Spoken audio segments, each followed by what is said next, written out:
അമേരിക്കയ്ക്ക് ഉത്തര കൊറിയയോടോ പാകിസ്ഥാനോടോ ഇല്ലാത്ത എതിർപ്പ് ഇറാനോട് മാത്രം ഉണ്ടാകാൻ കാരണം എന്താണ്? പ്രധാന കാരണം ഇറാന്റെ ന്യൂക്ലിയർ പ്രോഗ്രാം തന്നെ.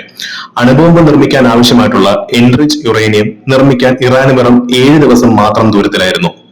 ഈ പ്രോഗ്രാം തടയാനായിട്ടുള്ള ഒരു സ്ട്രൈക്ക് ആയിട്ടാണ് അമേരിക്ക ഇതിനെ വിശേഷിപ്പിച്ചത്. പക്ഷേ ശ്രദ്ധേയമായിട്ടുള്ള ഒരു കാര്യം, ലോകത്ത് ന്യൂക്ലിയർ വെപ്പൺസ് ഉള്ള എല്ലാ രാജ്യത്തെയും അമേരിക്ക ആക്രമിക്കുന്നില്ല. പിന്നെ ഇറാനോട് മാത്രം എതിർപ്പുണ്ടാകാൻ കാരണം എന്താണ്? കാരണം ഇറാൻ ഒരു നോൺ ന്യൂക്ലിയർ സ്റ്റേറ്റ് ആയി തുടരണമെന്നും അവിടെ ഇസ്രായേലിന്റെ മോണോപോളി തുടരണമെന്നും ഉള്ളതുകൊണ്ട് മാത്രമാണ്. സാമ്പത്തികപരമായി നോക്കിയാൽ ഇറാൻ ഒരു എനർജി ജയന്റ് ആണ്. പക്ഷേ അവർ അവരുടെ oil and gas strike US$ നടത്താൻ തയ്യാറായില്ല.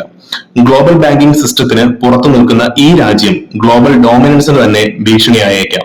ഓയിൽ ആൻഡ് ഗ്യാസിന്റെ ഗ്ലോബൽ ട്രേഡ് കടന്നു പോകുന്ന സ്ട്രൈക്ക് ഓഫ് ഹോർമൂസ് തടസ്സപ്പെട്ടാൽ ആഗോള ഇന്ധനവില കുതിച്ചുയരും. ഇത് ഇന്ത്യ പോലുള്ള ഇക്കോണമിയെ ബാധിക്കും.